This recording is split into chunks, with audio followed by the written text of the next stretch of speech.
እንዳውቅ አስችለኝ። ሊያዘው ገመድ ሊያዘው ገመድ ሊያዘው ገመድ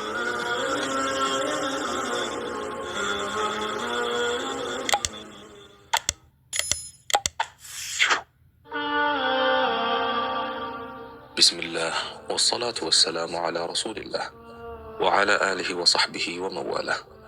አሰላሙ ዓለይኩም ወረሕመቱላሂ ተዓላ ወበረካቱሁ። ዱንያ ለፈተና እንጂ ለመዝናኛ አልተፈጠረችም። ምድር እንደ ስፋቷ ብዙ የሰፉ ነገሮች እሽሩሩ ብላ እንደ እናት ትይዛለች። ሁሉም አመሉ፣ ፍላጎቱ፣ ምርጫው፣ ፍቅሩ፣ ጥላቻው ብቻ ምን አለፋን ባጭሩ የተለያየነን። አይደለም የምድር የእናት ሆድም ዥንጉርጉር ነው አይደል እንዴ? ለምሳሌ አንዱ ጡት ጠብቶ እንዳልጨረሰ ግልገል የሚያስፈነድቀው ነገር ለሌላው በተቃራኒ ሆኖ አራስ ነብር ሊያደርገው ይችላል። እንደዛውም ደግሞ እልክፍክፍ ብሎ የሚወዳትን ሴት አንዱ ደግሞ ባለፈችበት ማለፍ ላይመኝ ይችላል። መመሳሰልም እንደተጠበቀ ሆኖ በዚህች ዓለም ማግኘት አለ፣ እንደዛውም ማጣት አለ። መደሰት አለ፣ እንደዛውም ማዘን፣ መታመም አለ፣ እንደዛውም በሽታ አለ። የተቃራኒ ቋንቋ ብዛት ተጠቅሜ ሳላደክማችሁም ብቻ አብዛኛው ነገሮች ቅራኔ አላቸው። ከእያንዳንዱ ጣዕም ደግሞ መቅመሳችን አይቀርም። ታዲያ ትንሽ ሐዘን፣ ትንሽ ህመም፣ ትንሽ ማጣት ባጋጠመን ጊዜ ሰብር የሚባል ነገር ከናካቴው ይረሳና እጅ መሬት ተከፍታ ትውሰደኝ በአንድ ብር ሲባጎ ሲጥ ማለት ነበረ። እናም ሌላም የመሳሰሉ ፋይዳ ቢስ የሆኑ ቃላት እንጠቀማለን። ምናልባት ችግር ሲነካን የመጀመሪያችንን ላይሆን ይችላል። አላህ አሳልፎ ያሳየን ብዙ ችግሮችም ይኖራሉ። ኢንሻአላህ አሁንም ያልፋሉ። እህቴ ሕይወትሽን ያመሰቃቀለብሽ የመሰለሽ ሰው አለ። የማይገፋ የመሰለሽ ችግር አለ። ጤንነትሽ ላይ እክልስ አለ።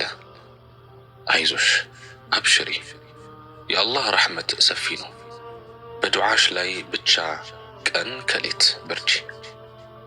አንተውስ ወንድሜ የከበደክ መንገድ አለ። አብሽር።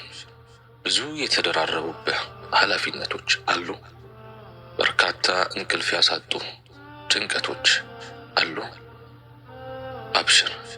አላህ ሁሌም ከሰብረኞች ጎን ነው። ወላሂ ሁሉም ያልፋል።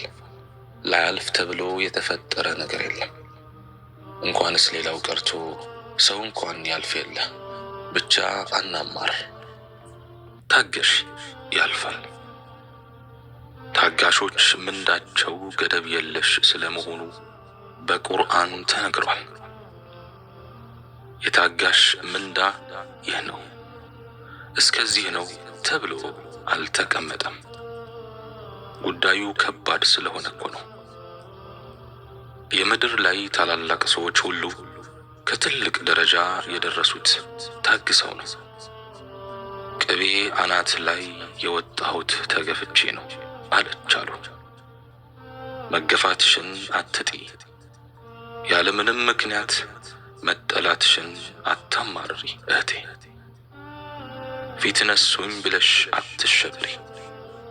ባይሆን ሁሉም ነገር ለበጎ ነው በይ።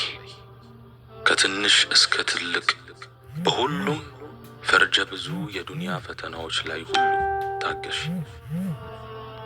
ዱንያ በእጅጉ የትዕግስት አገር ናትና በዱንያ ላይ ታገሽ።